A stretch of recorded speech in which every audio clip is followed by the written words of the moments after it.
Qu'est-ce qui te vient à l'esprit quand tu entends le mot Antarctique? Très probablement le froid, la neige, la glace et les manchots. Pourtant, c'est l'une des régions les moins explorées du monde et qui cache de nombreuses choses étranges et uniques. Tu n'as pas besoin d'aller en Antarctique pour voir la première chose bizarre. Il te suffit d'ouvrir Google Earth et de trouver l'une des îles les plus au sud de l'Antarctique. L'île du Roi George. Récemment, des internautes y ont remarqué une grande entrée de grotte assez étrange. Où mène ce large passage sombre? Les gens ont commencé à émettre diverses hypothèses. C'est l'entrée d'une base secrète ou d'un laboratoire. C'est une partie d'un vaisseau spatial qui s'est écrasé là il y a des milliers d'années. C'est la porte de l'ancienne cité de l'Antarctique. Peut-être qu'il y a une montagne géante avec une ancienne grotte sous toute cette neige et cette glace. Voilà quelques idées. Les internautes ont calculé les dimensions approximatives de cette grotte. Elle pourrait faire environ 22 mètres de haut pour 75 de large. Donc on pourrait y cacher un avion de ligne. La nature a probablement créé cette entrée. C'est l'explication la plus logique. Mais il y a quand même deux éléments étranges. Premièrement, jette un coup d'œil au pied de la montagne. Il semble qu'il y ait des marches à cet endroit. Elles sont de couleur sombre, comme si elles étaient faites de pierre. Et si tu regardes attentivement, tu peux remarquer quelque chose qui ressemble à des empreintes de pas humains. Quelqu'un est-il entré dans cette grotte? Ou peut-être quelqu'un y vit encore maintenant? La deuxième bizarrerie est la disparition de la découverte mystérieuse. Les gens l'ont remarqué pour la première fois sur un cliché Google Maps en 2007. Puis l'entrée a disparu. Puis elle est réapparue quelques années plus tard. Après cela, elle a de nouveau disparu. Et en 2022, les gens l'ont vue à nouveau. Peut-être que la vieille neige fond, une nouvelle couche tombe, puis le vent l'emporte et le cycle se répète. Mais les prétendues marches menant au fond de la grotte font douter de l'origine naturelle de ce tunnel. Tu peux facilement en trouver les coordonnées sur Internet et visiter la grotte via Google Earth. Tu pourrais y déceler quelque chose et le révéler au monde entier. Les gens ont découvert une autre chose étrange à l'aide de Google Earth. En 2020, un internaute a découvert un objet étrange qui ressemblait à un bateau géant à 160 km au large des côtes de l'Antarctique. Ressemblant à un bateau de croisière, il était recouvert de glace et de neige et couché sur le côté. On pouvait deviner les fenêtres, le pont et la passerelle. Mais tout le monde n'était pas d'accord. Certains ont affirmé qu'il s'agissait d'un vaisseau spatial, d'autres ont dit que c'était une sorte de bâtiment secret. L'internaute qui avait remarqué le vaisseau en premier a déclaré que sa taille était d'environ 120 mètres, ce qui est la longueur adéquate pour un navire de passagers. Mais que fait ce navire dans un endroit aussi reculé au milieu d'un glacier? Comment est-il arrivé ici? Qui était son capitaine? Personne n'a encore trouvé les réponses à ces questions. En 2016, des utilisateurs de Google Earth ont découvert une photo d'un monstre marin inconnu flottant au large des côtes de l'Antarctique.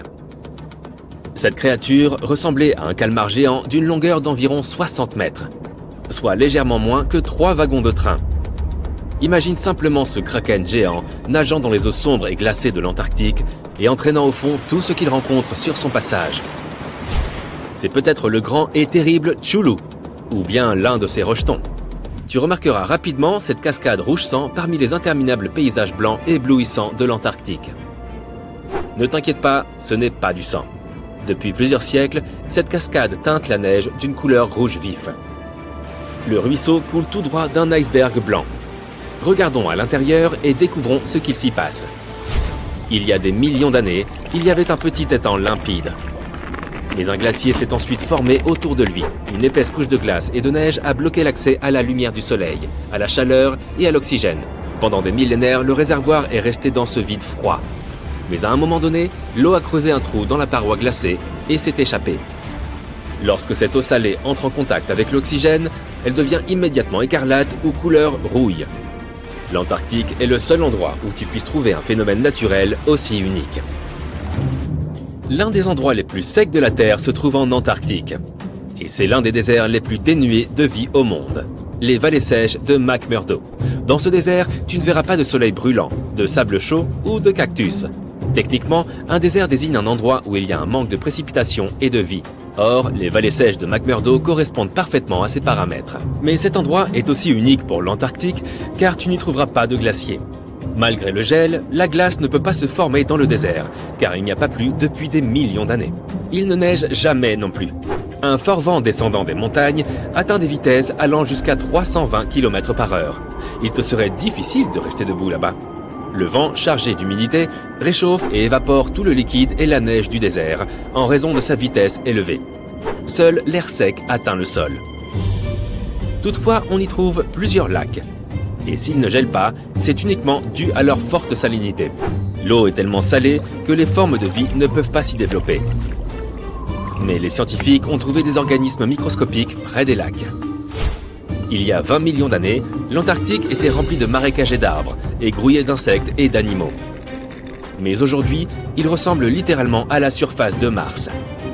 Les scientifiques et les astronautes explorent des régions comme les vallées sèches de McMurdo, car les conditions naturelles qui y règnent sont similaires à celles de la planète rouge. Donc, avant de partir sur Mars, tu peux t'entraîner à vivre dans des endroits similaires sur Terre. Les scientifiques ont découvert un monde sous-marin dans l'Antarctique, rempli de centaines d'amphipodes. Des crustacés semblables aux crevettes. Au fait, quelle est la différence entre l'Antarctique et l'Arctique ? L'Antarctique est la région située à l'extrême sud de la Terre, qui abrite le continent du même nom. Tandis que l'Arctique est une toute autre région. Elles ont les mêmes conditions naturelles, le gel, la glace et la neige, mais elles sont situées dans des parties opposées de la planète. L'Arctique se trouve au pôle Nord, l'Antarctique se trouve au pôle Sud.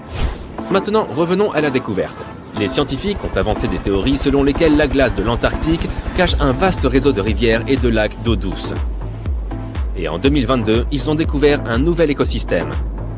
Les chercheurs ont exploré la plateforme glacée de Ross de l'Antarctique et ses rivières souterraines. C'est un morceau de glace massif qui flotte dans l'océan.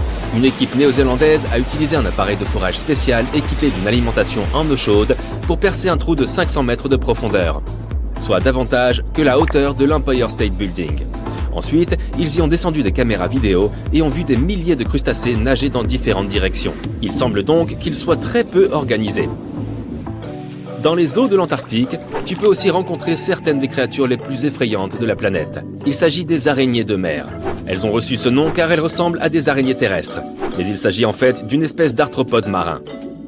Et contrairement aux araignées terrestres, celles de l'océan sont beaucoup plus grandes. Elles ressemblent à 8 énormes pattes, sans corps.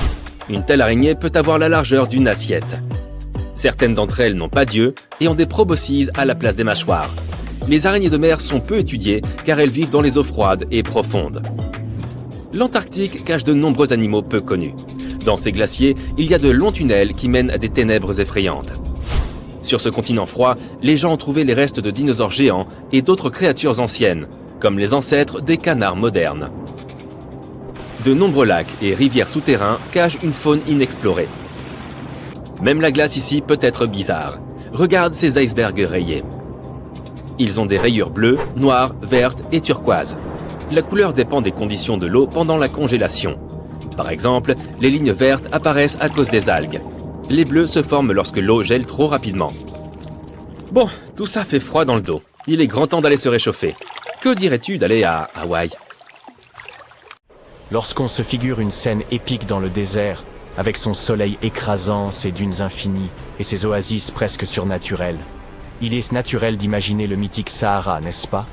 Pourtant, que diriez-vous si l'on vous apprenait qu'il y a 11 000 ans, cette vaste mer de sable brûlant avait une apparence radicalement différente ? Bien sûr, personne n'était là pour en témoigner. Mais on raconte qu'à cette époque, ce que nous appelons aujourd'hui un désert était un véritable Éden, parsemé de lacs, de rivières, de prairies verdoyantes et même de forêts. Alors, où donc est passée toute cette eau ? Il existe de nombreux récits sur ces temps anciens où les déserts étaient recouverts de jungles et de forêts luxuriantes, jusqu'à ce qu'un bouleversement, qu'il s'agisse de changements climatiques ou de séismes titanesques, transforme ces terres fertiles en dunes arides. Mais que penseriez-vous d'une hypothèse selon laquelle le Sahara aurait été transformé en désert par les activités humaines et des chèvres ? Au fil des millénaires, le Sahara a connu des alternances marquées entre périodes humides et sèches, principalement en raison de légères variations dans l'inclinaison orbitale de la Terre, influençant la quantité de rayonnement solaire reçu par l'atmosphère. Il y eut même des phases appelées périodes humides africaines. où des pluies abondantes métamorphosaient ce paysage aride en un écrin de verdure éclatante. Cependant, entre 8 et 4500 ans avant notre ère, un phénomène inhabituel a bouleversé la région. Certaines zones sont passées d'un climat humide à un climat aride bien trop rapidement pour que cela puisse s'expliquer uniquement par des variations orbitales. En un laps de temps relativement bref, le Sahara verdoyant a laissé place au désert que nous connaissons aujourd'hui. Si vous interrogez les scientifiques sur la raison de ce changement, ils évoqueront sans doute une mauvaise paramétrisation des données. Ce jargon pourrait sembler nébuleux, alors permettez-nous de traduire. Cela signifie qu'eux-mêmes n'en sont pas sûrs et qu'il leur manque encore plusieurs pièces du puzzle. En analysant d'anciens échantillons de sol et de pollen, les chercheurs ont cependant relevé une tendance intrigante. Là où des pasteurs, des humains accompagnés de leurs bêtes domestiques, avaient dû séjourner, la végétation semblait se modifier. À croire que chaque fois que ces hommes et leurs troupeaux traversaient des étendues verdoyantes, ils ne laissaient derrière eux que broussailles et paysages désertiques. Quelle ironie! Il semble en effet que le surpâturage pratiqué par ces populations ait contribué à assécher l'atmosphère, car les plantes, en libérant de l'humidité, participent à la formation des nuages. Cette déforestation aurait intensifié l'ensoleillement, précipitant ainsi la fin des périodes humides. Par ailleurs, il est probable que nos ancêtres aient fait un usage excessif du brûlis pour accroître leurs terres, accélérant davantage l'avancée du désert. Quoi qu'il en soit, les scientifiques s'accordent à dire que ce Sahara luxuriant serait redevenu un désert, même en l'absence d'intervention humaine, un phénomène attribué au cycle naturel de la Terre. Inutile donc de faire reposer l'entière responsabilité de cette transition brutale sur l'homme. Ce changement pourrait simplement refléter les interactions entre la végétation et les cycles de poussière. Il reste difficile de déterminer les causes de ces changements, tant les facteurs sont interconnectés. Lors de la dernière période humide, le Sahara abritait des chasseurs-cueilleurs. Avec son assèchement progressif, ces populations se sont tournées vers l'élevage pour subvenir à leurs besoins, mais il est tout aussi envisageable que le surpâturage ait contribué à accélérer la dégradation des paysages. Alors, quelle est la véritable origine de ce phénomène? L'œuf ou la poule? Dans ce cas précis, l'humain ou la vache? Les preuves disponibles aujourd'hui ne permettent pas encore de trancher.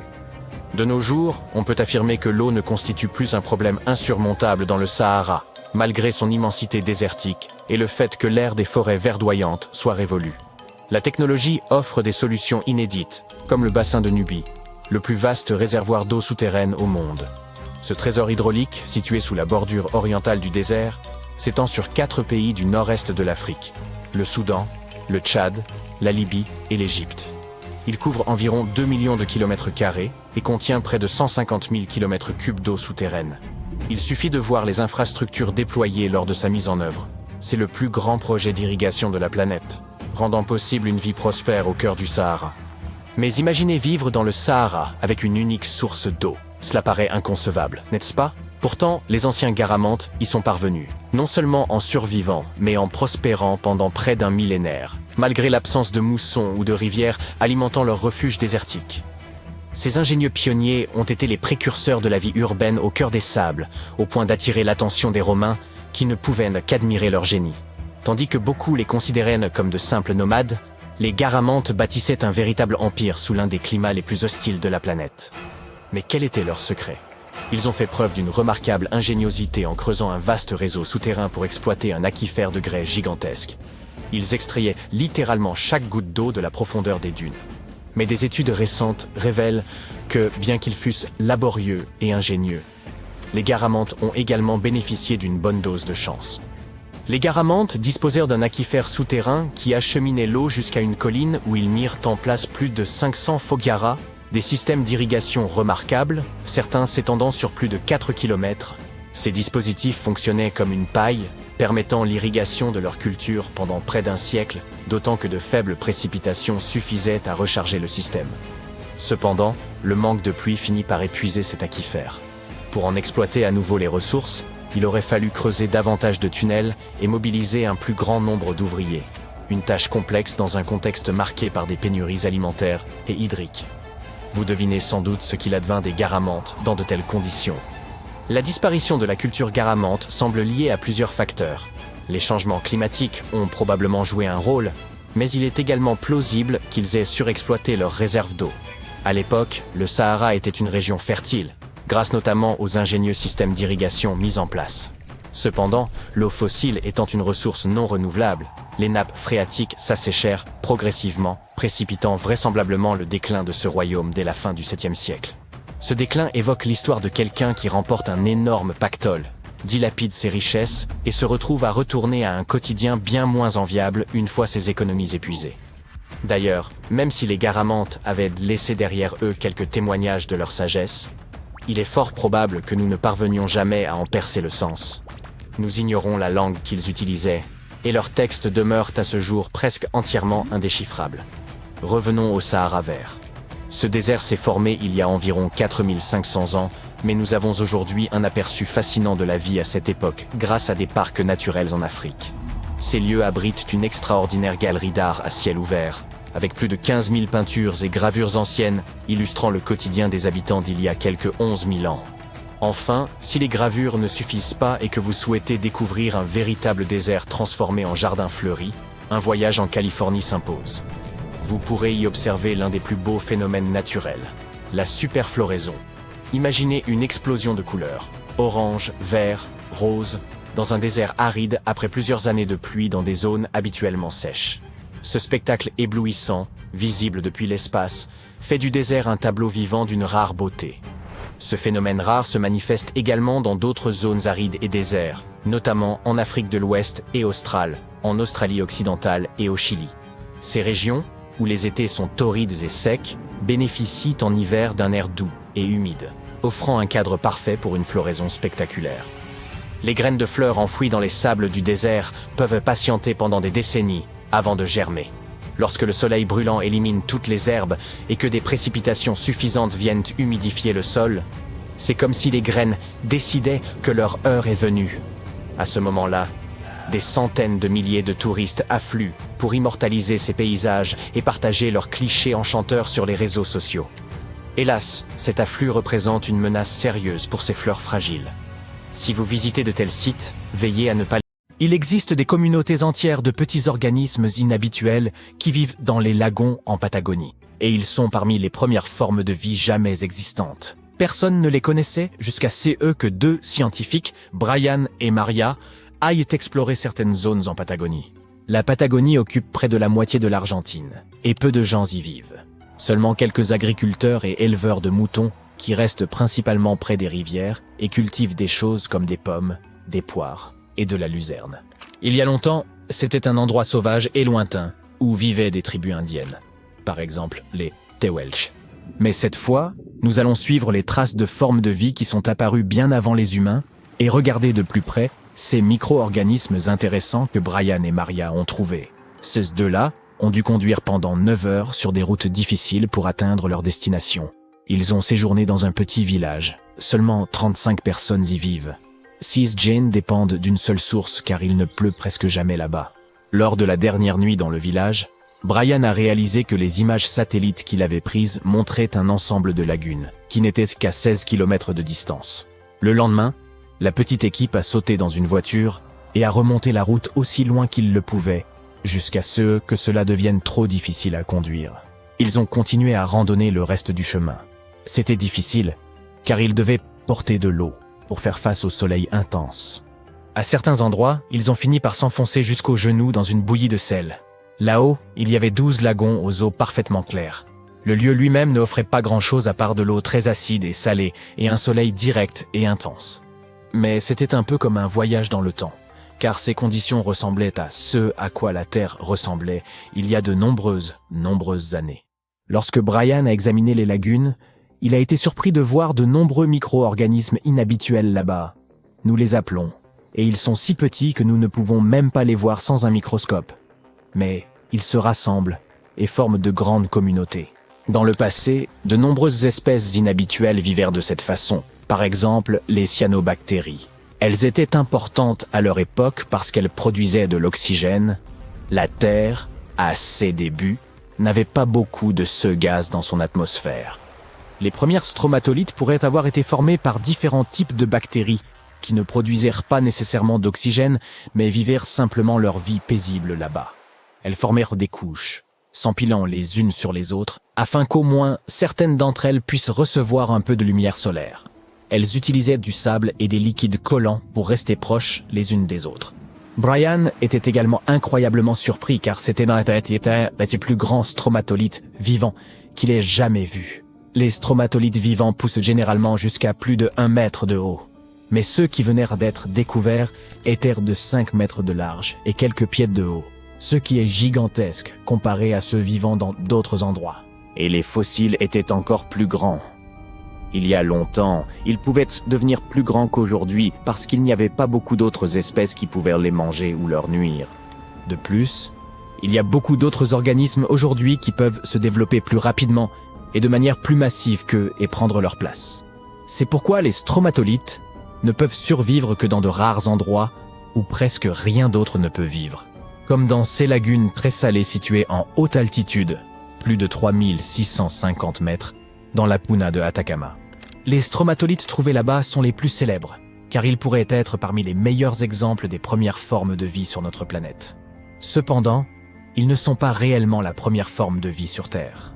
Les plus anciens de leurs fossiles ont 3,5 milliards d'années, alors que d'autres preuves que nous avons nous disent que la vie sur notre planète est apparue il y a environ 4,1 milliards d'années.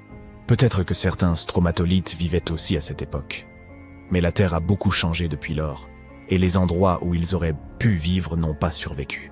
Tout cela peut ne pas sembler grand-chose à première vue, car personne n'a encore trouvé une bête exotique et étrange que notre monde n'a jamais vue auparavant. Mais ce sont des exemples notables de ce à quoi pourrait ressembler la recherche de vie ailleurs dans l'univers. Les scientifiques qui s'intéressent à l'étude de Mars viennent souvent dans cet endroit car il pourrait ressembler à ce à quoi la planète rouge ressemblait il y a très longtemps. Si des fossiles étaient cachés dans d'anciennes roches sur Mars, ils pourraient ressembler à ces stromatolites. Un autre pays lointain a révélé certains de ses secrets. C'est l'Antarctique avec un ancien monde perdu trouvé sous sa glace. L'Antarctique n'a pas toujours été cette terre isolée et glaciale de neige et de glace. Autrefois, elle faisait partie du supercontinent Gondwana, avec ce qui est maintenant l'Amérique du Sud, l'Afrique, l'Australie, la péninsule arabique et le sous-continent indien. Mais à un certain moment, elle s'est séparée et a commencé à construire une vie à part. Elle s'est formée lorsque d'autres masses terrestres ont commencé à se déplacer, ce qui a formé sa côte. Mais l'Antarctique était également différent à bien d'autres égards à cette époque. C'était une terre recouverte de magnifiques forêts et de rivières pleines de vie. Les scientifiques ont utilisé des radars et des satellites pour explorer un monde mystérieux caché sous la glace là-bas. Cette ancienne terre, qui est proche de l'océan Indien, est aussi grande que l'État américain du Maryland ou la Belgique. Elle a plus de 14 millions d'années. Certaines études disent que cette zone s'est formée il y a plus de 34 millions d'années, bien avant que l'Antarctique ne tombe dans son grand gel. Au début, les températures y étaient plus élevées. Peut-être comme le temps en Patagonie ou les forêts pluviales tempérées froides de Tasmanie, Nouvelle-Zélande, ou peut-être même plus tropicales que cela. Mais alors que le climat devenait plus frais, de petits glaciers ont commencé à se former sur les collines près des rivières. Les vallées se sont enfoncées davantage à cause de toute cette glace qui les recouvrait. Et puis, les températures ont encore baissé. Et une énorme couche de glace a recouvert tout le continent, cachant ces anciens glaciers. Des rivières ont façonné ce monde perdu il y a longtemps, bien avant qu'il ne finisse par être recouvert de glace presque 3,2 km d'épaisseur à certains endroits. Des études scientifiques de cette région ont montré que ces paysages étaient remplis de hautes terres et de montagnes. La glace qui s'était formée sur l'Antarctique a rendu toute la région très froide, de sorte que le paysage ne pouvait plus s'éroder. Cela signifie que tout est resté essentiellement le même et intact sous la glace pendant des millions et des millions d'années. Ce qui est intéressant, c'est que nous en savons moins sur cette terre cachée sous la glace que sur la surface de Mars. Une façon de l'explorer davantage serait de forer ces calottes glaciaires pour vérifier les échantillons de sédiments en dessous. Il pourrait nous en dire plus sur la flore et la faune ancienne congelées en dessous. Ce n'est pas une nouvelle méthode. Une méthode similaire a été utilisée pour collecter des échantillons de 2 millions d'années au Groenland. L'Australie a aussi son monde secret. Des organismes anciens ont été trouvés cachés dans des roches provenant du nord du continent et datant d'environ 1,6 milliard d'années. Ces choses microscopiques font partie d'une famille appelée eucaryotes. Les membres de cette famille qui existent aujourd'hui comprennent les plantes, les champignons, les animaux et même ces minuscules organismes à une seule cellule. tels que les amibes. Tous les êtres vivants avec des noyaux dans leurs cellules, y compris nous, peuvent retracer leur arbre généalogique jusqu'à l'un des plus anciens membres de cette famille. Celui-ci est appelé le dernier ancêtre commun eucaryote, et il a vécu il y a plus d'1,2 milliard d'années. Ces organismes anciens étaient plus complexes et plus grands que les bactéries. Peut-être étaient-ils les premiers prédateurs sur Terre, chassant les bactéries. En 1850, l'égyptologue français Auguste Mariette se rendit sur la terre des pharaons en quête de manuscrits, mais tomba par hasard sur une tête de sphinx qui émergeait des dunes. Après avoir dégagé le sable, il comprit que ce sphinx marquait l'entrée d'une structure souterraine. Quelques mois plus tard, il pénétra finalement dans le Sérapéum de Saqqara. À l'intérieur, il découvrit un gigantesque sarcophage en granit contenant les restes de 64 taureaux. Les scientifiques restent émerveillés par la technologie qu'utilisèrent les anciens Égyptiens pour déplacer ces immenses blocs. Le Sérapéum, construit vers 3000 ans avant notre ère, était une sépulture souterraine dédiée au taureau sacré Apis, vénéré dans l'Égypte ancienne. Il comportait un long corridor de près de 150 mètres, bordé de vastes salles de pierre. Certains sarcophages, pesant jusqu'à 100 tonnes, soit l'équivalent de 50 voitures moyennes, étaient réalisés avec une précision remarquable, présentant des angles parfaits de 90 degrés. Ornés de hiéroglyphes et de gravures, ces pièces détaillaient les récits et l'importance accordée au taureau Apis. Aujourd'hui, seuls 24 sarcophages subsistent. Dans l'Égypte antique, les taureaux Apis occupèrent une place prépondérante en raison de leur lien avec le dieu Ptah. Ils étaient perçus comme porteurs de son esprit et de sa sagesse, tout en soutenant le pharaon et son peuple. Les prêtres identifiaient ces taureaux sacrés en recherchant des signes distinctifs. Un triangle blanc sur le front, symbole de lumière divine, une marque dorsale évoquant l'aile d'un vautour, et une forme de scarabée sous la langue, associée à la réincarnation. Lorsqu'un taureau portait ces marques, il était considéré comme élu par Ptah et traité avec vénération. Ces animaux vivèrent dans un temple dédié à Memphis, ville où l'on honorait Ptah, et bénéficièrent des soins les plus attentifs, ainsi que d'offrandes de visiteurs désireux de recevoir leur bénédiction. À leur mort, les taureaux Apis étaient momifiés et honorés avec la plus grande solennité.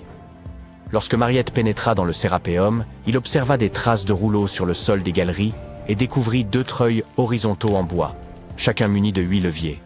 Par la suite, d'autres explorateurs signalèrent la présence de doubles rails. Les chambres funéraires étaient situées à un niveau inférieur au sol du couloir.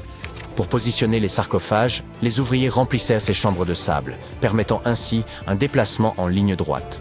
Ensuite, le sable était progressivement retiré, abaissant doucement les sarcophages dans des emplacements parfaitement taillés dans la roche.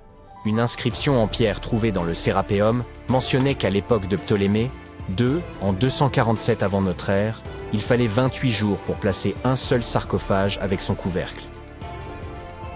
L'incroyable précision des sarcophages, notamment leurs angles de 90 degrés, s'explique également par les avancées géométriques des anciens Égyptiens.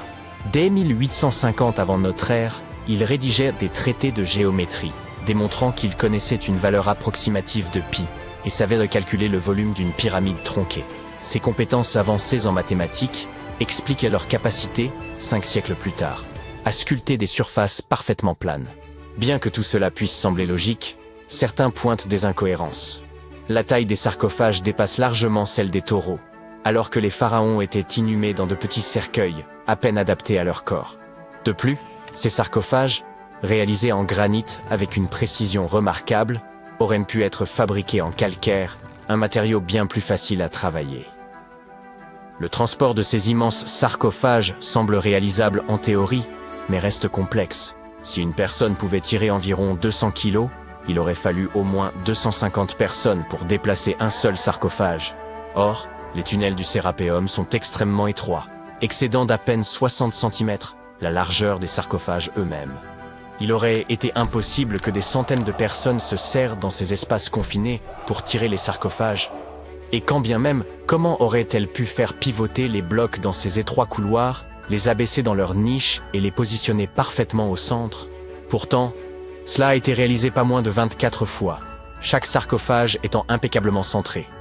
De surcroît, les chambres étaient recouvertes de poussière, sans aucune trace de suie provenant des lampes, ce qui impliquerait de travailler dans une obscurité quasi totale.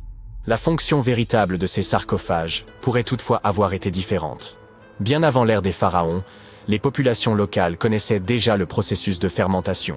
Ce phénomène survient lorsque des micro-organismes, comme les levures, consomment des substances comme l'amidon, produisant ainsi du gaz carbonique et de l'éthanol.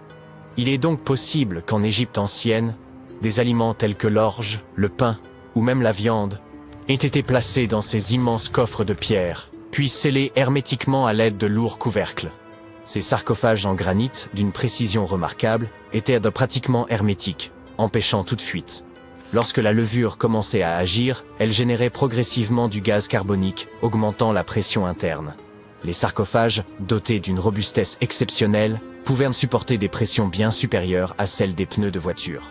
Sous l'effet de cette compression, les cristaux du granit produisaient une très faible charge électrique. Ce phénomène était possible grâce à la présence de quartz dans le granit, un matériau réactif à la pression. Par ailleurs, l'ajout de viande ou de parties animales aurait pu favoriser le développement des levures. La viande contient en effet de l'acide oléique, un élément nécessaire pour que les levures continuent de croître et résistent aux effets toxiques de l'éthanol qu'elles produisent. Ainsi, avec l'accumulation de gaz et la production d'électricité, ces sarcophages n'auraient pas uniquement servi d'anciens garde-manger, mais auraient pu être de véritables systèmes énergétiques. Au fil du temps, la pression interne devenait si élevée qu'elle pouvait repousser le couvercle, libérant le gaz avec un bruit sec. Toutefois, lorsque le sérapéum fut redécouvert en 1850, d'anciennes peintures montrèrent que des pierres étaient empilées sur certains couvercles. Cela suggère que, dans l'Antiquité, des efforts furent entrepris pour alourdir ces couvercles afin de limiter les pertes dues à la pression interne.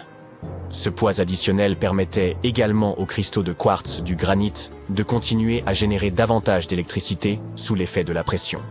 Si quelqu'un ouvrait l'un de ces sarcophages de pierre plusieurs millénaires plus tard, il ne découvrirait à l'intérieur que les ossements des taureaux déposés à l'origine. C'est précisément ce que Mariette a mis au jour dans les années 1850. Peu après les premières fouilles effectuées au cours de la seconde moitié du XIXe siècle, le sérapéum fut ouvert aux visiteurs. Le prince de Galles, futur Édouard VII, aurait même déjeuné avec ses invités dans l'une de ces tombes. Bien que le site ait été rendu inaccessible pendant un certain temps à cause des sables et des séismes, il est aujourd'hui de nouveau possible de le visiter afin d'en percer le mystère. Grâce aux technologies modernes, nous pourrions bientôt résoudre de nombreuses autres énigmes historiques.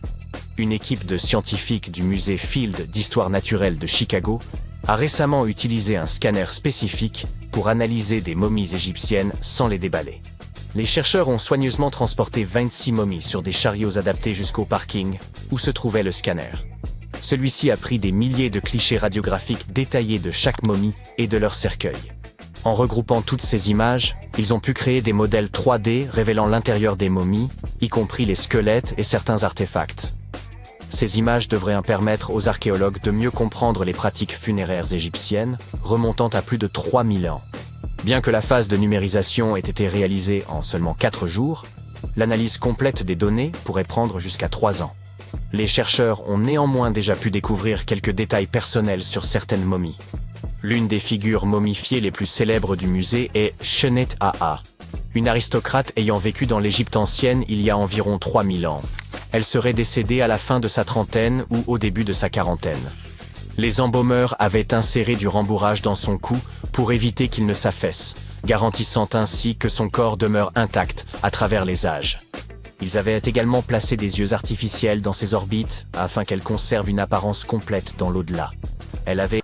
Tu as enfilé ta jolie parka beige, tes instruments sont soigneusement emballés, et ton billet d'avion pour l'Arabie Saoudite est réservé. Tu sais ce que cela signifie, n'est-ce pas? Et non, tu n'as pas été choisi pour jouer dans le remake de Dune. Cela signifie simplement que tu es prêt à partir explorer les plus grandes contrées désertiques de notre monde, dans l'espoir de découvrir quelques secrets préhistoriques sur nos ancêtres. Soyons clairs. Si tu pensais que les déserts étaient des espaces vides, détrompe-toi. Ils ont beau être remplis de sable à perte de vue, ils n'en sont pas moins chargés d'histoire. Tu sais, parce qu'avant que les hommes ne se rassemblent dans des villages, nous étions des peuples nomades. Nous arpentions le monde à la recherche de nourriture, d'eau et d'abri. Il nous a donc bien fallu concocter une ou deux inventions intéressantes pour survivre. Comme cette chose trouvée dans le désert d'Arabie Saoudite. As-tu une idée de ce que cela pouvait être? Pendant de nombreuses années, Les scientifiques ont débattu de l'origine et de l'usage d'énormes structures pareilles à celle-ci. Il semble que nos ancêtres néolithiques étaient bien plus intelligents que nous ne le pensions. Ils ne passèrent pas leur temps autour du feu à tailler des armes dans la pierre. Non, ils exerçaient aussi leur talent d'architecte. Ces immenses structures de pierre sont appelées des desert kites, autrement dit, les cerfs-volants du désert. Parce que si tu les regardes de loin, elles ressemblent, à des cerfs-volants. Les archéologues s'accordent à dire que ceux-ci servaient à attirer les animaux. Ainsi, nos ancêtres pouvaient plus facilement s'assurer une abondance de gibier au fil de la semaine. Mais ce n'est pas tout. Regarde plutôt la paroi de cette caverne. Elle nous montre que nos ancêtres ont probablement esquissé sur la roche le plan de CE qu'ils prévoyèrent de construire au sol. Tout comme les architectes d'aujourd'hui. Les desert kites pouvaient s'étendre sur des kilomètres de long. C'est pourquoi il fallait bien en tracer un plan avant de les construire. Le plus surprenant, c'est que ces structures semblent encore plus vieilles que ne l'est Stonehenge. On parle de 7 à 9 000 ans. Au cours de la dernière décennie, les scientifiques ont pu identifier plus de 6000 desert kites disséminés du Moyen-Orient jusqu'au cœur de l'Asie. Si tu ne trouves pas cela énorme, essaye de construire quelque chose d'aussi grand, sans l'aide d'aucun drone. Il semble que ce soit un exploit assez difficile à réaliser. Et apparemment, le désert d'Arabie est rempli de choses encore plus étonnantes. Des scientifiques y ont découvert de mystérieuses structures, plus anciennes que les pyramides égyptiennes de Gizeh. Alors bien sûr, tu as hâte d'aller voir ce qu'il en est. Nous sommes tous d'accord pour admettre que charrier de lourdes pierres, dans le but de construire une pyramide, et ce, sans l'aide de la moindre technologie moderne, semble déroutant. Je veux dire, comment diable ont-ils fait? Imagine maintenant que tu reviennes plusieurs milliers d'années en arrière et que tu retrouves les hommes qui ont construit ces gigantesques structures dans les régions les plus désolées. Jette donc un coup d'œil à ces mustatils. Il s'agit de structures rectangulaires construites à partir de pierres empilées et éparpillées sur une superficie de 200 000 km². Certains archéologues pensent que ces monuments étaient utilisés à des fins rituelles. Des processions, peut-être, où les pèlerins se rendaient d'un bout à l'autre du plateau. Passons maintenant à une autre zone désertique. Nous pénétrons dans le célèbre désert du Sahara. N'est-ce pas magnifique? Ici, tu es sur le point de trouver la réponse à un mystère ancien que les chercheurs ont mis des années à résoudre. Fait notable, le désert du Sahara est le plus grand désert chaud du monde. Il s'étend sur 8 à 9 millions de kilomètres carrés, ce qui représente environ 15 fois la France. On précise que c'est le plus grand désert chaud, parce que la plus grande zone désertique du monde n'est autre que l'Antarctique. Mais nous savons tous que les températures y sont glaciales, ce qui est un peu aux antipodes de l'image que l'on se fait d'un désert. Au fin fond du désert, près de la ville algérienne de Fogaret Ezouat, quelque chose d'étrange a été découvert. Depuis des décennies, ces petits points ne cessèrent d'apparaître sur les images de Google Earth, mais personne ne pouvait expliquer de quoi ils retournaient. Certains scientifiques étaient persuadés que ces cercles étaient le résultat de l'activité pétrolière dans la région. D'autres pensèrent qu'il s'agissait d'anciennes fogaras, autrement dit d'anciens puits. On en compte des dizaines, s'étendant en ligne droite sur des kilomètres et des kilomètres.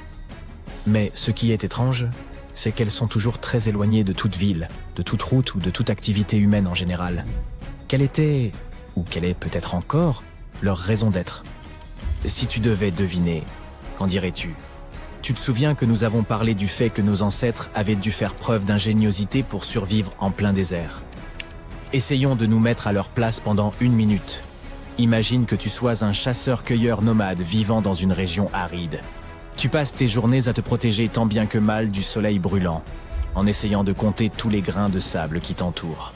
Mais tu as aussi besoin de manger et de boire de l'eau. Mais comment trouver de l'eau dans le désert? Bien sûr, tu peux peut-être espérer tomber sur une oasis toutes les semaines environ. Mais cela semble un pari risqué, n'est-ce pas? C'est pourquoi les habitants d'Afrique du Nord ont inventé ces fameuses fogaras. Les fogaras sont un système d'irrigation vieux d'environ 3000 ans. Les habitants de la région creusaient alors des puits dans les zones élevées, des fosses suffisamment profondes pour puiser dans les eaux souterraines. Ensuite, ils n'avaient plus qu'à creuser des puits en parallèle à des distances régulières. De cette façon, l'eau s'écoulait du puits principal vers tous les puits successifs et irriguait des zones entières. Les voyageurs pouvaient s'arrêter au puits pour se désaltérer. Ils pouvaient également y abreuver leur bétail et produire des cultures. Plutôt astucieux, non? Toutefois, même si ces trous ressemblent à des fogaras, quelques recherches démontreront que ce n'était pas le cas. En effet, de pareils puits étaient construits en ligne et non en cercle comme ceux que nous voyons à présent. Cela a donc éventuellement un rapport avec la deuxième option? Peut-être ces trous dans le désert sont-ils liés à l'activité pétrolière de la région? Examinons-les de plus près. Sur Google Earth, ils ne semblent pas bien grands, mais dans la réalité, ce sont d'énormes cratères. Le secret de leur nature se cache sous les sables. Si tu étais l'un des chercheurs à l'origine de cette découverte, tu aurais trouvé quelque chose d'unique enfoui sous le désert. D'anciens bâtons de dynamite et de vieilles boîtes de sardines. En rassemblant les pièces du puzzle, les archéologues se sont rendus compte que CS Conserve était d'un modèle des années 50 et 60. Il semble que des équipes entières de cette décennie y aient campé pendant qu'elles prospectèrent la zone en quête de pétrole. Et la dynamite? Elle était employée pour la prospection sismique, une technique ancienne, utilisée pour déterminer s'il y a du pétrole ou du gaz sous la surface de la Terre. Toujours en Afrique du Nord, existe un autre mystère du désert qui mérite que l'on se penche dessus. Près de la ville de Tiaré, au sud-ouest d'Alger, se trouvent 13 curieux monuments. Ces structures sont appelées Djedar.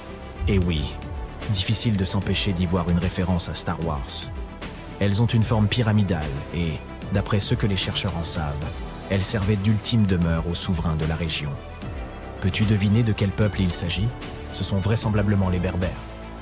Et puisque nous parlons de choses anciennes, ces Djedar ont probablement été construits entre le 4e et le 7e siècle de notre ère. Lorsque les archéologues ont entrepris d'explorer l'intérieur de ces monuments, ils se sont rendus compte de leur immensité. Ils y ont découvert de grandes voûtes souterraines, des alcôves et des couloirs semblables à... Récemment, des scientifiques ont fait une découverte étonnante qui pourrait résoudre le mystère de Stonehenge. Ils ont trouvé un élément caché au plus profond de l'ADN des pierres de Sarsène, les énormes monolithes présents sur le site. Cette découverte pourrait révéler pourquoi nos ancêtres du néolithique ont conçu et construit cette structure. Depuis des années, les scientifiques se creusent la tête pour savoir d'où viennent les énormes pierres de Sarsène.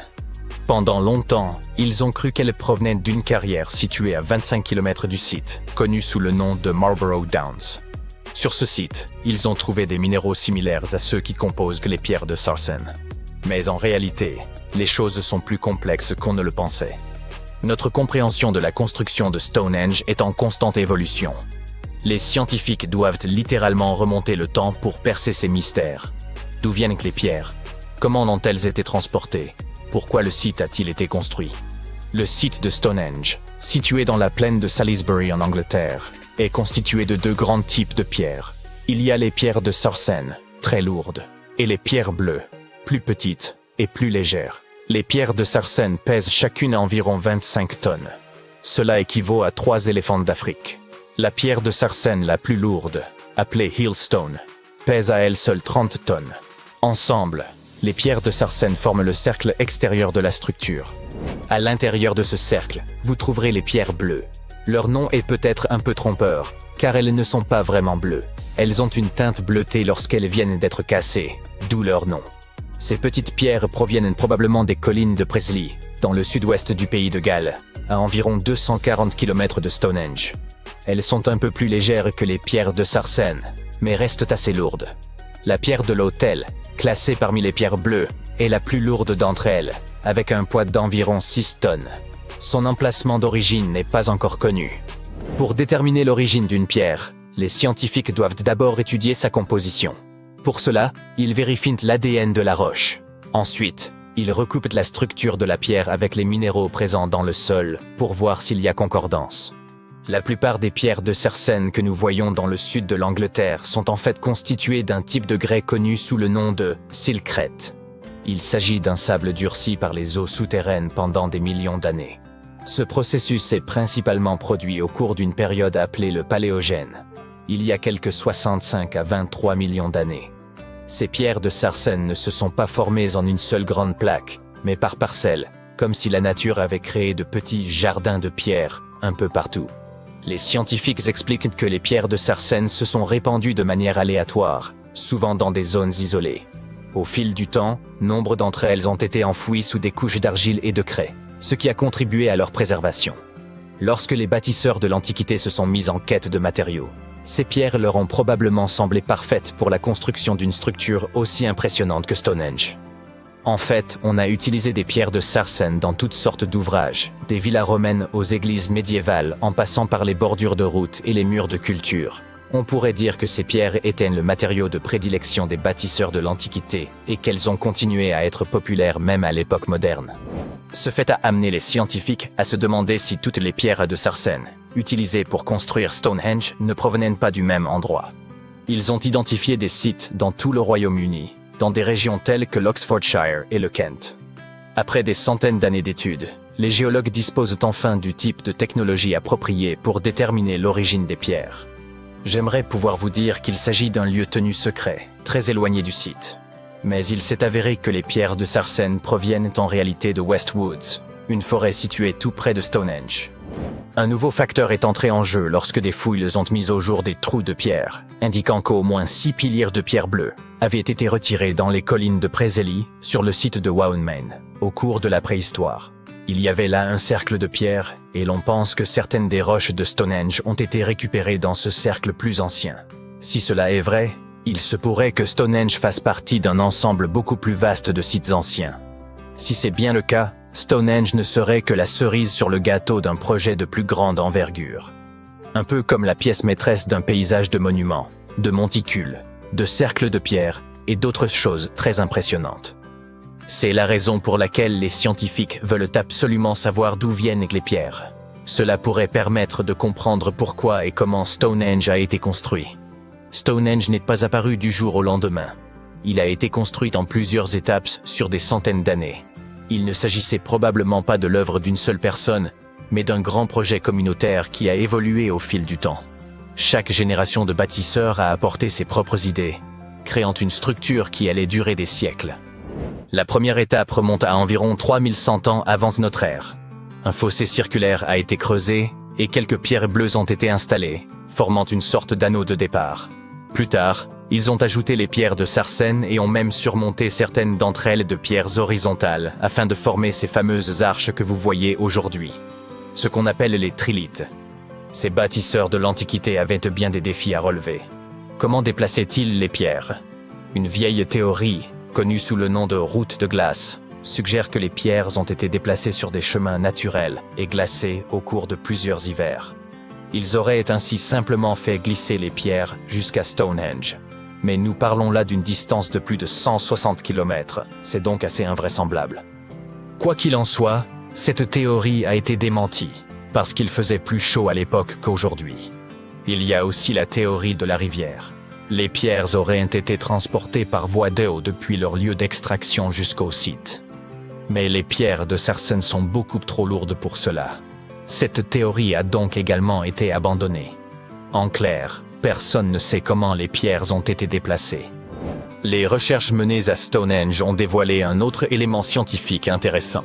Un récent examen au laser des pierres a révélé les différentes méthodes de travail utilisées et montré que certaines parties du monument étaient plus soigneusement ouvragées que d'autres. En particulier, le côté nord-est et les faces internes des trilithes centraux ont été minutieusement taillés. Pour information, un trilithe est une structure composée de 3 pierres. 2 énormes monolithes sont surmontés d'un troisième qui les relie entre eux. En grec, ce mot signifie simplement « qui a 3 pierres ». Quoi qu'il en soit, la grande question, et la raison pour laquelle Stonehenge est si célèbre, est de savoir pourquoi il a été construit en premier lieu. Les théories vont bon train, et certaines semblent tout droit sorties d'une série de science-fiction. Voici un bref aperçu des idées les plus populaires. Il y a bien sûr la théorie du calendrier solaire. Elle suppose que les pierres sont alignées sur les mouvements du soleil, en particulier lors des solstices d'été et d'hiver. Lors du solstice d'été, le soleil se lève à gauche de la Hillstone, la seule pierre à l'extérieur du cercle principal, éclairant ainsi l'ensemble du monument. Certains disent qu'il s'agit là d'une espèce de calendrier antique permettant de marquer les jours les plus longs et les plus courts de l'année. Certains archéologues pensent que Stonehenge pourrait avoir été un ancien site de guérison. Des morceaux de pierre bleue portent des traces de burin, probablement faites par des gens qui croyaient qu'elles pouvaient guérir des maladies. Selon une théorie, les gens venaient à Stonehenge de tous les coins du pays dans l'espoir d'y trouver un remède à leurs maux. Certains pensent que Stonehenge était un lieu très populaire, un endroit où les gens se rassemblaient. Certaines preuves suggèrent que des communautés très éloignées les unes des autres se retrouvaient à Stonehenge pour des célébrations. des festins et des cérémonies. Un examen des ossements trouvés à proximité montre que les gens parcouraient parfois des centaines de kilomètres pour se rassembler sur ce site. Contrairement à de nombreux autres sites funéraires de l'Égypte ancienne, la tombe du roi Toutankhamon est restée cachée, à l'abri des voleurs, pendant près de 3000 ans. L'une des raisons était que cette tombe était plus petite que la moyenne, et qu'elle était dissimulée dans le site de la Vallée des Rois. Cette région était déjà abondamment explorée au moment où l'on est tombé par hasard sur l'emplacement de la tombe du pharaon. L'entrée était complètement ensevelie sous les débris provenant de la construction d'une tombe voisine, ce qui a dû également aider à préserver son secret. Il n'y avait pas non plus la moindre inscription à l'extérieur de la tombe. Le passage du temps aura également joué un rôle dans son remarquable état de préservation jusque dans les années 20, lorsqu'un dénommé Howard Carter y est finalement parvenu. Mais Carter était-il un héros pour autant? Des découvertes récentes suggèrent qu'il aurait pu être moins honnête qu'on a pu le penser. Carter n'était pas seulement considéré comme un chasseur de trésors renommé, c'était un véritable archéologue. Il s'était, bien avant Toutankhamon, plongé dans la quête d'artefacts égyptiens. Il avait découvert son intérêt pour ces objets insolites dès l'enfance et avait rapidement commencé à reproduire les sculptures et les inscriptions découvertes dans les tombes anciennes. Après avoir découvert les restes du roi Toutankhamon, Carter aura passé près d'une décennie à traiter et consigner toutes sortes d'objets, comme des trônes en or, des chars et des statues provenant de la tombe, les expédiant le long du Nil vers le musée égyptien du Caire. Du moins, c'était là l'histoire officielle. Des découvertes plus récentes affirment que tous ces objets n'auraient même pas été remis aux officiels égyptiens. Une lettre retrouvée semble révéler ce qui fut la politique de Carter. 10 pour eux et 1 pour moi. Et 1. La lettre en question avait été envoyée à Sir Alan Gardiner, philologue et ami de Carter, et datée de 1922. Dans ses écrits, Carter mentionnait avoir découvert la tombe et demandait à son ami quelques conseils. Dans une autre lettre de 1934, Gardiner semblait remercier Carter pour un amulette, qui lui aurait été envoyé comme cadeau de remerciement. Carter insistait sur le fait qu'elle ne provenait pas de la tombe de Toutankhamon, mais manifestement, c'est bien de là que venait. Le directeur britannique du musée égyptien était lui-même au courant des manigances de Carter, mais ne pouvait pas les prouver. Il a comparé l'amulette de Gardiner avec d'autres qui provenaient de la tombe de Toutankhamon, et aux surprises, elles se ressemblaient à s'y méprendre. Gardiner était tellement embarrassé d'avoir été mis dans une situation si délicate qu'il s'est plaint à Carter dans une autre lettre.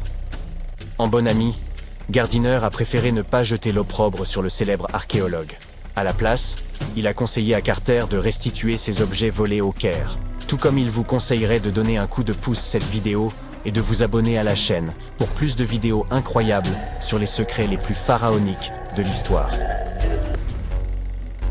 Ce n'est pas le seul élément louche concernant le comportement de Carter après la découverte. En 1947, un dénommé Alfred Luca, qui avait travaillé aux côtés de l'archéologue controversé, a livré des informations dans une obscure revue Kerot. Il affirmait que Carter avait discrètement forcé la porte de la chambre funéraire par lui-même. Après quoi, il l'avait refermée comme si de rien n'était avant d'officialiser la découverte. Pourquoi aurait-il fait cela? Eh bien, la même théorie suggère que Carter et son équipe auraient pu pénétrer dans la tombe plus tôt afin de faire main basse sur quelques trésors anciens. Bien entendu, ces gens ne pouvaient pas risquer de revendre de tels objets de leur vivant, mais s'assureraient qu'ils soient vendus aux enchères après leur décès. Carter n'a cependant jamais rien avoué. Il n'a pas émis de démenti officiel non plus. Mais le gouvernement égyptien ne pouvait pas risquer d'autres disparitions inexpliquées. On lui a donc interdit l'accès à la tombe pendant un certain temps.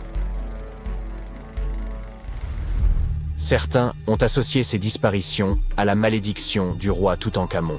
Si vous n'en avez jamais entendu parler, sachez que cette histoire effrayante a passionné les foules peu après la découverte de la sépulture du pharaon. On prétendait que quiconque interférait avec la tombe du jeune roi serait poursuivi par la malédiction.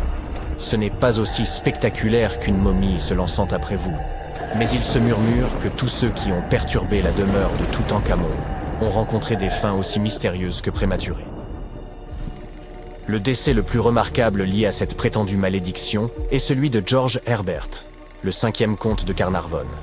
C'est cet aristocrate britannique qui avait financé la quête de cette tombe, et il est décédé juste un an après l'ouverture du caveau. Aujourd'hui, les gens aiment y voir un grand mystère. Mais il se trouve qu'Herbert était déjà en très mauvaise santé lorsqu'il est parvenu au Caire, et qu'il a fini par succomber à une maladie commune. Maintenant, parlons chiffres. Beaucoup de monde s'est trouvé lié à l'ouverture de ce tombeau. Des gardes de sécurité, des archéologues et quantité d'ouvriers. Et certes, quelques-uns d'entre eux sont morts peu après que le tombeau a commencé à recevoir des visiteurs. Mais aussi attrayante que soit cette malédiction dans notre récit, statistiquement, si vous avez un groupe de personnes impliquées dans l'ouverture d'une tombe, vous devriez vous attendre à quelques décès, simplement du fait du hasard. La durée de vie moyenne de tous ceux qui auraient été frappés par l'ancienne malédiction était de plus de 20 ans après que le sort se soit abattu sur eux. La fille d'Herbert a même vécu jusque dans les années 80, soit 50 ans plus tard. Et Howard Carter lui-même a vécu jusqu'en 1939, soit 16 ans après la grande découverte. Certains ont suggéré que toute cette malédiction n'était rien de plus qu'une stratégie de communication soigneusement élaborée. Lorsque la tombe de Toutankhamon a été découverte, Howard Carter était soucieux d'en tenir les journalistes à l'écart. Ainsi, il aurait pu inventer une malédiction pesant sur quiconque se serait approché de la sépulture du jeune roi. Mais qu'a-t-on bien pu dérober dans la tombe de Toutankhamon? Eh bien, pour commencer, quelques bijoux. Ils pourraient avoir été volés par Howard Carter lui-même, selon un spécialiste français, qui a mené une recherche approfondie en examinant de vieilles photos prises à l'intérieur de la tombe dans les années 20. Il a comparé ces images à celles de divers objets provenant de musées et de ventes aux enchères, et il s'est rapidement mis à retracer l'itinéraire de certains des bijoux de Toutankhamon. Tout d'abord, il y a ce collier, qui ornait autrefois la poitrine du pharaon. Il était brisé en plusieurs morceaux, et certaines parties ont été envoyées via Carter au musée Nelson Atkins du Missouri. Pendant ce temps, d'autres morceaux ont été réarrangés en collier par des gens qui ont tenté de le vendre aux enchères en 2015, mais sans succès. Le musée Nelson Atkins lui-même ne nie pas les faits, puisqu'il confirme l'information sur son propre site web. Et puis, il y a la fameuse coiffe de Toutankhamon. Quelques perles de celle-ci auraient également été volées par Carter. Elles ont ensuite été enfilées pour former un nouveau collier, qui est aujourd'hui conservé au musée d'art de Saint-Louis. Un autre collier élégant, fait de céramique émaillée, a passé un certain temps au Metropolitan de New York. Heureusement, il a été renvoyé en Égypte il y a un peu plus d'une décennie. Il semble qu'il ait été, comme on pourrait s'y attendre, également volé par Carter. Malgré les articles manquants, la tombe de Toutankhamon a tout de même révélé une multitude d'objets incroyables, qui nous ont permis d'en apprendre davantage sur cette culture ancienne. Commençons par le célèbre masque funéraire. Il s'agit d'un énorme ouvrage en or de 53 cm de diamètre, orné de pierres semi-précieuses et de pattes de verre. Il pèse 10 kg et représente le jeune pharaon avec une longue barbe postiche et une coiffe surmontée d'un cobra et d'un vautour. Au dos, un sortilège tiré du livre des morts était censé assurer son passage dans l'au-delà. Toutankhamon était apparemment aussi passionné de jeux de société, notamment de sonnettes. On en a retrouvé 4 dans sa tombe, dont certains en ivoire. Les archéologues ont également trouvé une paire de sandales en or, bien qu'on imagine qu'elles aient été davantage pour l'apparat que pour le confort. En fait, le pharaon ne les a probablement jamais portées de sa vie. En parlant d'articles de mode, il semble que Toutankhamon ait été un souverain plutôt coquet. On a même retrouvé un mannequin dans son tombeau qui était utilisé pour choisir, ajuster et ranger ses tenues et ses bijoux. Le jeune roi semble également avoir apprécié la musique, d'après les 2 trompettes que les historiens ont retrouvées dans son tombeau. Bien qu'on en ait joué en 1939 lors d'une émission proposée par la BBC, les instruments sont aujourd'hui considérés comme trop fragiles pour être manipulés. Dans un parc canadien gelé, caché sous d'épaisses couches de glace, des scientifiques ont découvert un squelette bizarre qu'ils ont baptisé le dragon gelé. Le squelette se trouvait dans la glace depuis des millions d'années. Il a fallu des décennies aux experts pour déterminer l'espèce de cet étrange fossile. Il a été identifié comme un nouveau genre de ptérosaures. Ces derniers étaient d'énormes reptiles volants dont l'envergure des ailes dépassait les 5 mètres. Leur tête faisait 3,5 fois la taille de leur corps. Les ptérosaures vivaient il y a 76 millions d'années. Ils planaient alors au-dessus des dinosaures. Les scientifiques les ont décrits comme les animaux les plus grands, les plus méchants et les plus bizarres qui aient jamais volé. Le nouveau genre a été nommé Cryodracon boreas, ce qui se traduit par dragon gelé des vents du Nord. En 2013, un jeune alpiniste escaladait l'une des plus hautes montagnes d'Europe occidentale, le Mont Blanc. Il a remarqué une étrange boîte métallique qui dépassait de la neige. l'alpiniste a forcé la boîte et a découvert qu'elle était remplie de rubis, d'émeraudes et de saphirs précieux. L'alpiniste a immédiatement remis la boîte aux autorités. On a découvert que la boîte appartenait probablement à un passager de l'un des 2 vols en provenance d'Inde qui se sont écrasés sur la montagne il y a plus de 50 ans. La boîte a été évaluée à plus de 200 000 $ et les autorités sont toujours à la recherche de l'héritier de la petite boîte de trésor. En 2007, dans le nord-ouest de la Sibérie, un éleveur de rennes faisait une sortie avec ses fils lorsqu'il a remarqué quelque chose d'étrange dans la glace. L'homme a réalisé qu'il s'agissait d'un jeune mammouth congelé et a immédiatement contacté le musée local. Ce petit, baptisé Liuba, était la momie de mammouth la mieux conservée au monde au moment de sa découverte.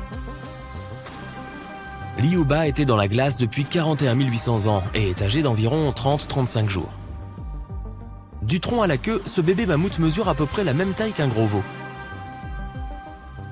Si tu souhaites le voir, Liuba voyage dans les musées du monde entier. Sur le continent gelé de l'Antarctique, recouvert de couches de glace et de neige, se trouve le mont Erebus, un volcan gelé. Celui-ci a été découvert au milieu d'une éruption en 1841 par des explorateurs en expédition dans l'Arctique. Il mesure plus de 3657 mètres de haut et est actif depuis 1,3 million d'années. Au centre du volcan se trouve un énorme cratère rempli de grands volumes de lave en fusion. Le volcan subit des explosions occasionnelles, ce qui signifie qu'il est classé dans la catégorie des éruptions continues. Cependant, il n'y a pas lieu de s'inquiéter de ces éruptions car elles sont généralement de faible ampleur. En 1991, 2 randonneurs traversaient les Alpes italiennes lorsqu'ils sont tombés sur un corps qu'ils ont supposé appartenir à un randonneur qui s'était perdu récemment. Le duo a redescendu la montagne pour rapporter leur malheureuse découverte. Une fois les restes récupérés, il est devenu évident que le corps n'était pas du tout récent. Les scientifiques ont déterminé que l'homme des glaces avait plus de 5000 ans et l'ont nommé Ötzi. La découverte ne ressemblait à rien de ce que les scientifiques avaient vu auparavant, car le corps était très bien conservé. Pendant des années, Ötzi a été étudié par des scientifiques qui ont découvert que nos ancêtres avaient beaucoup plus en commun avec nous que nous ne le pensions auparavant. Ötzi était couvert d'art corporel à base d'encre. Les recherches effectuées sur le contenu de son estomac ont révélé que son dernier repas était de la viande séchée, semblable au bacon que nous mangeons aujourd'hui. Ötzi a au moins 19 parents vivant aujourd'hui quelque part en Europe centrale. Des scientifiques étudiaient d'anciens terriers d'écureuils en Sibérie lorsqu'ils sont tombés sur quelque chose d'intéressant. L'un des écureuils avait caché de précieuses graines dans les profondeurs du sol. Les graines étaient enfermées dans la glace depuis 32 000 ans. Les graines étaient issues de la fleur Silene stenophila, qui avait disparu depuis longtemps. De manière incroyable, les scientifiques ont pu récupérer des tissus végétaux à l'intérieur des graines et faire pousser une culture entière de celles-ci. Ils ont depuis réintroduit cette fleur disparue dans des habitats naturels du monde entier. En 1930, une équipe de scientifiques norvégiens a navigué autour de l'océan Arctique pour mener des recherches sur les mers et les glaciers. Ils ont atteint White Island, une terre dangereuse et glacée sur laquelle aucun humain n'avait mis les pieds auparavant. C'est du moins ce qu'ils pensaient, car les scientifiques ont été choqués de découvrir le bout d'un petit bateau qui dépassait de la neige. Gelés à l'intérieur du bateau, ils ont trouvé du matériel scientifique et divers objets personnels, dont une veste portant le monogramme S.A. André. Ils avaient découvert l'épave de la célèbre expédition arctique d'André en ballon. En 1897, les explorateurs suédois, sous la direction d'André, ont tenté de se rendre au pôle Nord à l'aide d'un ballon à hydrogène. Personne n'a plus jamais entendu parler d'eux. Les gens ont découvert ce qui leur était arrivé seulement lorsque l'épave a été découverte 33 ans plus tard. Il s'avère que le ballon s'était écrasé sur White Island 2 jours seulement après leur départ de Suède. Les explorateurs ont longé l'île sur un petit bateau de fortune mais n'ont pas pu aller plus loin. Le mammouth laineux le mieux conservé qui ait jamais été trouvé a été découvert dans une zone de permafrost en Sibérie en 2010. Les scientifiques ont baptisé ce mammouth congelé Yuka, du nom du petit village situé à proximité de l'endroit où il a été découvert. Yuka a été congelé pendant 39 000 ans et on pense qu'il était âgé de 6 à 8 ans. Comme il a été si bien conservé, Yuka a été étudié pendant des années et a fourni de nouvelles informations sur les mammouths. En 2019, des scientifiques ont déclaré qu'ils étaient capables d'activer des cellules prélevées dans les tissus du Yuka. Peut-être qu'un jour nous aurons des mammouths laineux qui parcourront la Terre. En regardant des photos et des vidéos de l'Antarctique, on a l'impression que le continent est glacé, couvert de neige et à plat, à l'exception de quelques petites collines. Les scientifiques le croyaient ça aussi. En étudiant les montagnes Gamburtseff au début des années 2000, ils ont été choqués de découvrir que les petites collines rocheuses étaient en fait le sommet d'une gigantesque formation montagneuse sous 1 km de neige. Grâce à une technologie radar, les chercheurs ont découvert que les montagnes mesuraient en réalité près de 3000 mètres de haut et s'étendaient sur 1250 km. C'est à peu près la même taille que les Alpes européennes, mais cachées sous des tonnes de glace et de neige. Dans une mine d'or en Sibérie, un homme d'affaires examinait une rivière voisine lorsqu'il a remarqué quelque chose d'intéressant dans le gel. Il s'agissait d'un petit rhinocéros laineux qui a été nommé plus tard Sacha. Ces animaux ont disparu depuis 15 000 ans. On pense que Sacha a dû être figée dans la glace pendant 39 000 ans. Elle est unique car c'est le seul rhinocéros laineux dont le corps entier a été découvert. Les glaciers autour de la ville de Pello, dans le nord de l'Italie, ont commencé à fondre. Des artefacts datant de plusieurs décennies, voire de plusieurs siècles, ont été découverts en train de sortir de la glace. Des effets personnels de soldats ont été trouvés, comme des journaux intimes, des photographies et même des lettres d'amour. Les historiens ont même découvert une cabane entière préservée sous la glace. Celle-ci était remplie de casques en métal dur et de vêtements. En 1845, Sir John Franklin s'est embarqué dans une expédition malheureuse vers le pôle Nord. L'équipage se déplaçait sur 2 navires, le HMS Erebus et le HMS Terror, baptisés de manière ironique. L'expédition a été un désastre et les 2 navires se sont perdus dans les eaux glacées. En 2016, le HMS Terror a été découvert par une équipe de chercheurs. Bien qu'il ait été perdu pendant 170 ans, les eaux glaciales avaient maintenu le navire dans un état impeccable. Les scientifiques ont décrit le navire comme étant gelé dans le temps. Les assiettes et les verres étaient encore sur les étagères, les lits et les bureaux étaient encore en ordre et même les bagages des passagers semblaient être en bon état. Le HMS Erebus a également été découvert à proximité, mais en raison des conditions changeantes de l'eau, le navire, lui, n'était pas en très bon état. La glace qui entoure un passage de montagne en Norvège, traditionnellement utilisé par les Vikings, a révélé des centaines d'artefacts anciens. L'un de ces artefacts était une boîte en bois géante fermée et soudée. Les chercheurs étaient fous de joie à l'idée d'ouvrir cette boîte. Ils pensaient qu'elle serait remplie de trésors vikings ou d'artefacts qui nous donneraient un aperçu de cette ancienne société. Mais lorsqu'ils ont ouvert la boîte, tout ce qu'elle contenait était une vieille bougie en cire d'abeille. Il s'avère que cette boîte n'était en fait pas aussi ancienne qu'ils le pensaient. En analysant la bougie, ils ont découvert que la boîte datait du XVIIe siècle. L'ère des Vikings s'est terminée au XIe siècle. Il est probable que la boîte avec la bougie appartenait à un fermier qui l'expédiait de sa ferme d'été à sa ferme d'hiver pour éclairer les longues nuits. Pendant plus de 3000 ans, le masque d'or du pharaon Toutankhamon est resté caché dans la vallée des rois. Cet artefact, qui mesure environ 54 cm de haut, témoigne de l'habileté et de l'art des anciens Égyptiens. Mais personne ne s'attendait à ce que les rayons X révèlent son plus grand secret. Le roi Toutankhamon a été le dernier souverain de sa famille au cours de la 18e dynastie. Il est monté sur le trône à l'âge de 9 ans, mais n'a régné que 10 ans avant de s'éteindre inopinément. Pour être honnête, dans l'Égypte ancienne, il a été oublié par les souverains qui lui ont succédé. Son tombeau n'était pas très important pour eux, à tel point que même les pilleurs de tombes l'ont oublié. Cela peut sembler un peu triste, mais en réalité, c'est une excellente nouvelle pour nous. Comme son tombeau était pratiquement oublié, il a fini par être parfaitement préservé. Alors que les autres tombes de la vallée des rois ont été pillées, la sienne est restée scellée et intacte.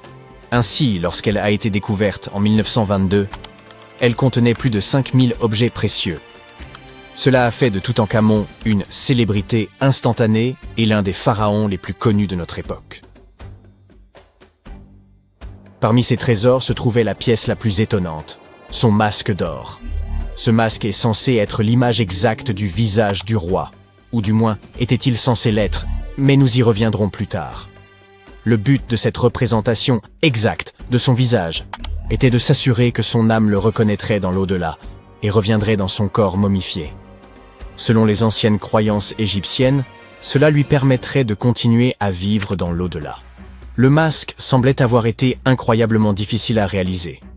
Mais sa réelle complexité n'a été révélée que bien des années plus tard.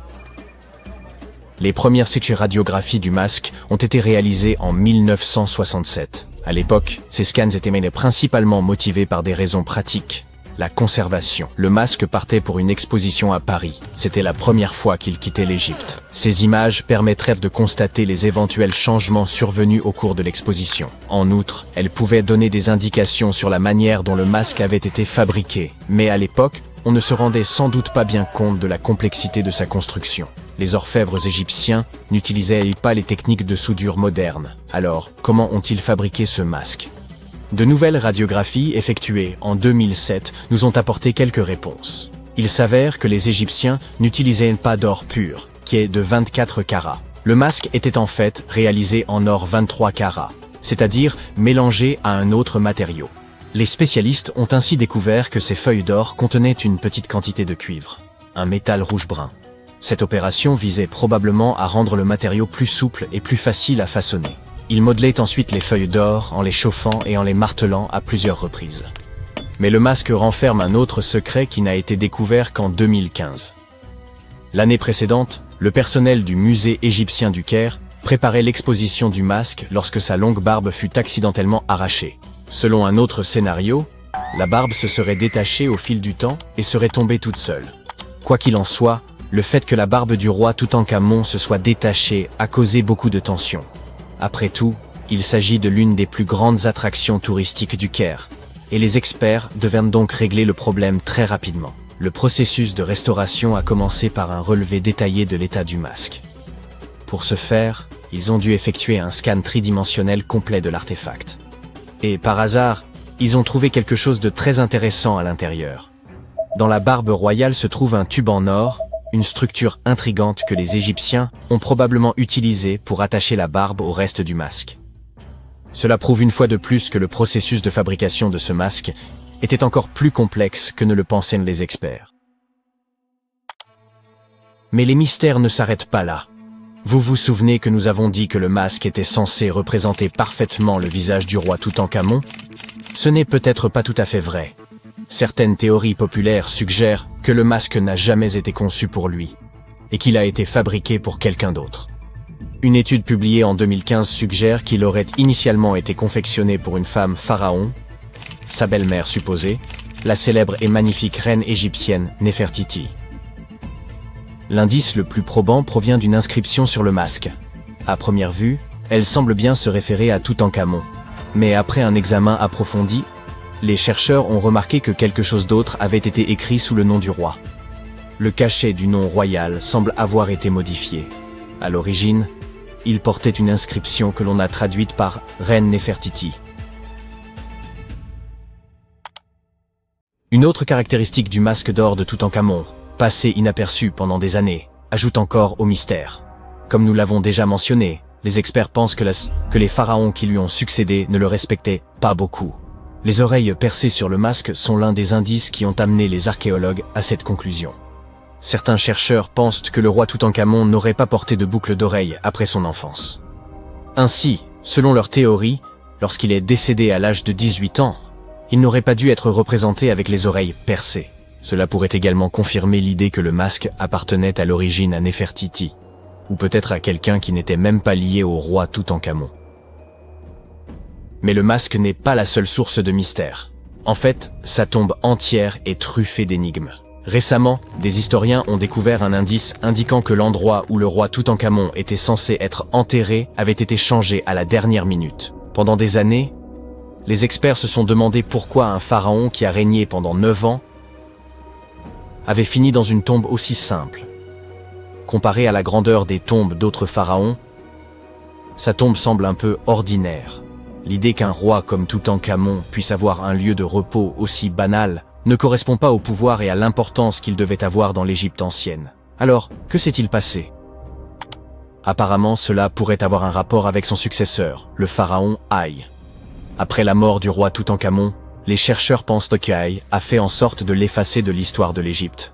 Une théorie suggère donc qu'il est probablement à l'origine de la décision rapide de placer le corps du roi Toutankhamon dans une tombe plus petite et moins impressionnante. Lorsque les experts ont examiné la tombe d'Ai, ils ont trouvé quelque chose d'intéressant. Un grand mur recouvert de peintures représentant des babouins. Il s'agit du même type d'œuvre d'art que celle que l'on trouve dans la tombe de Toutankhamon.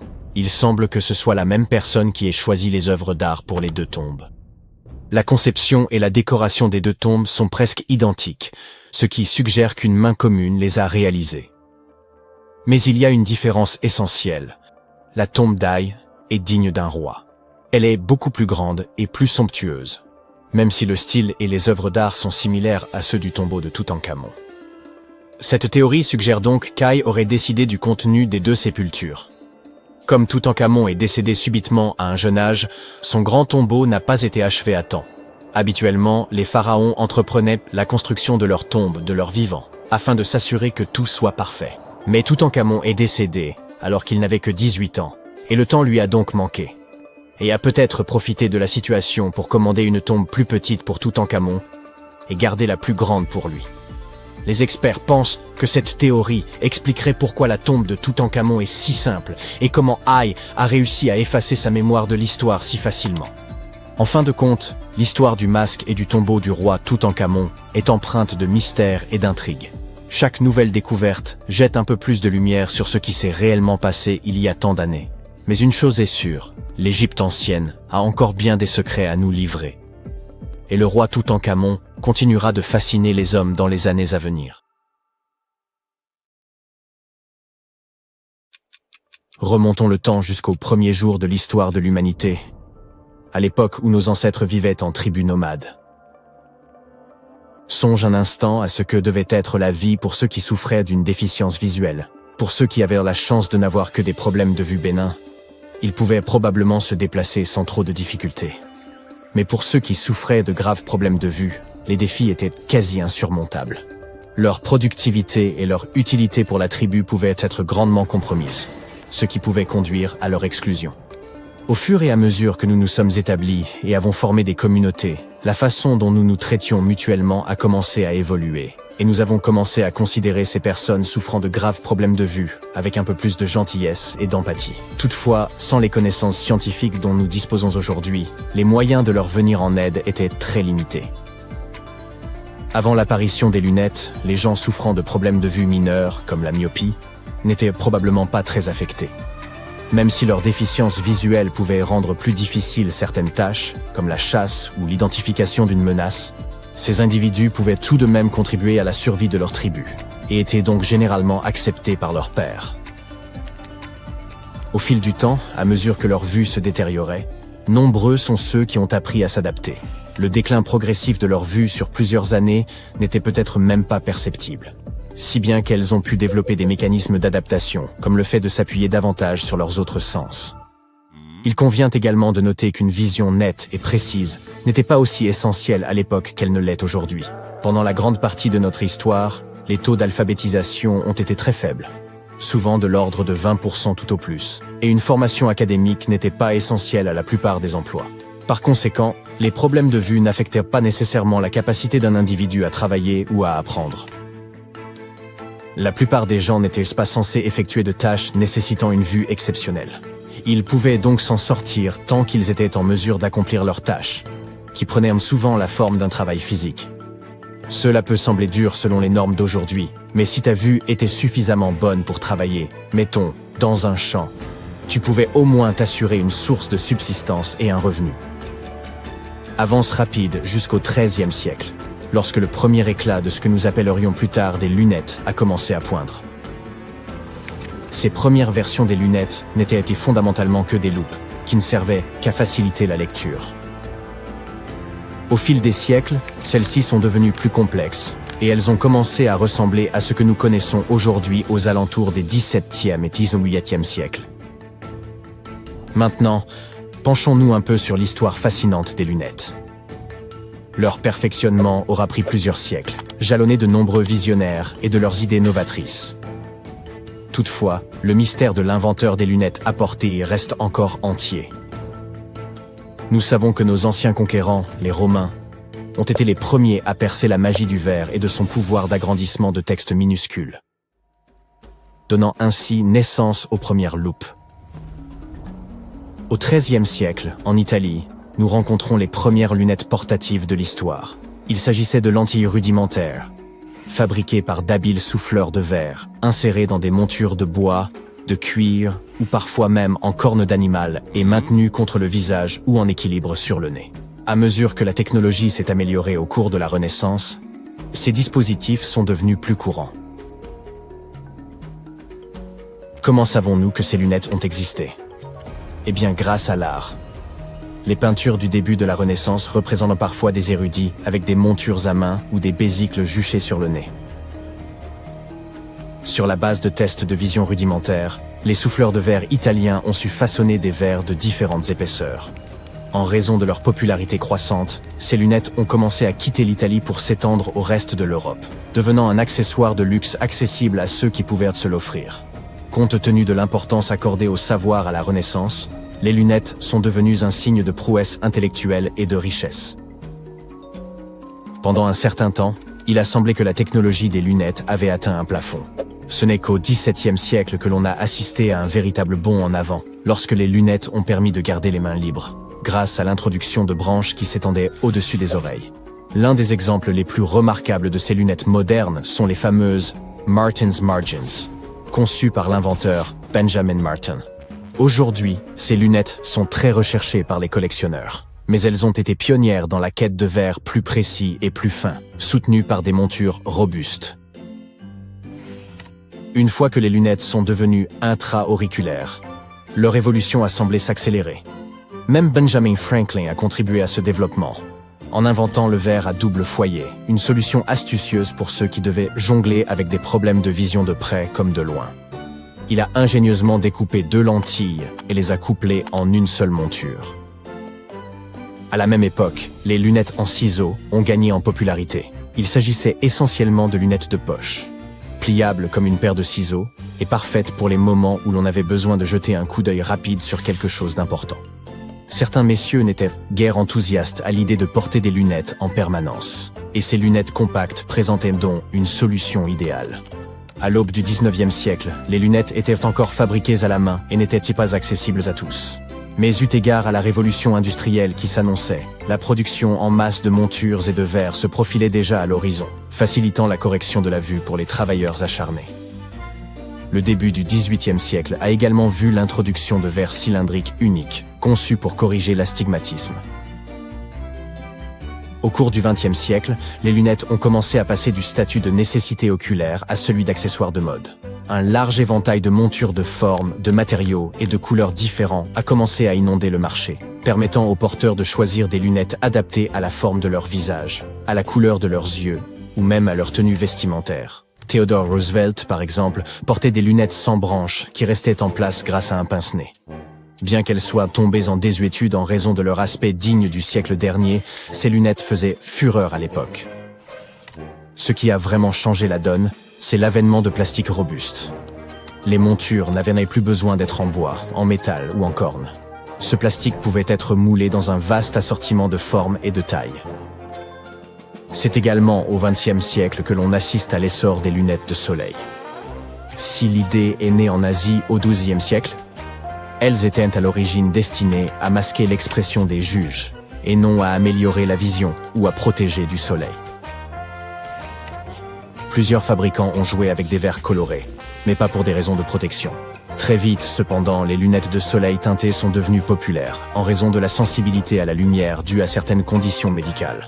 Cette tendance s'est rapidement imposée, et, à la fin des années 20, les lunettes de soleil étaient produites en masse. Non seulement pour protéger du soleil, mais aussi pour réduire l'éblouissement. Les années 80 ont vu naître les lentilles en plastique, moins susceptibles de se briser et plus légères et plus fines que les lentilles en verre. Et l'innovation ne s'est pas arrêtée là. Aujourd'hui, nous disposons de verres dotés de revêtements protecteurs qui réduisent l'éblouissement et bloquent les rayons UV nocifs. Aussi fascinant que cela puisse sembler, une autre découverte intéressante a trait au pourcentage de personnes affectées par des problèmes de vision. Certaines études suggèrent que la myopie n'était pas aussi répandue dans le passé qu'elle ne l'est aujourd'hui. En réalité, le nombre de personnes diagnostiquées comme souffrant de myopie a explosé.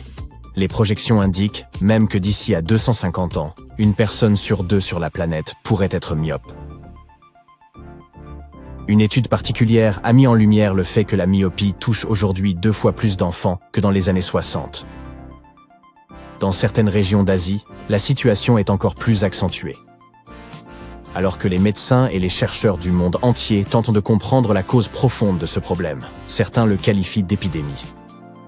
Les théories sont nombreuses, certaines pointant du doigt la génétique ou l'augmentation du temps passé devant les écrans et le nez enfoui dans les livres. Mais il y a aussi d'autres scientifiques qui ont remarqué un lien entre les enfants qui jouent moins à l'extérieur et la probabilité de développer une myopie. Quelle que soit la cause de cette situation, il est juste de dire que la myopie n'affectait probablement pas autant de personnes dans les temps anciens qu'elle le fait aujourd'hui.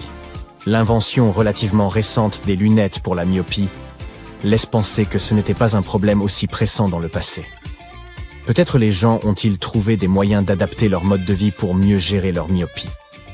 Ou peut-être que l'on s'efforçait davantage d'adapter les emplois aux capacités visuelles des gens plutôt que de rechercher des solutions techniques pour uniformiser la donne.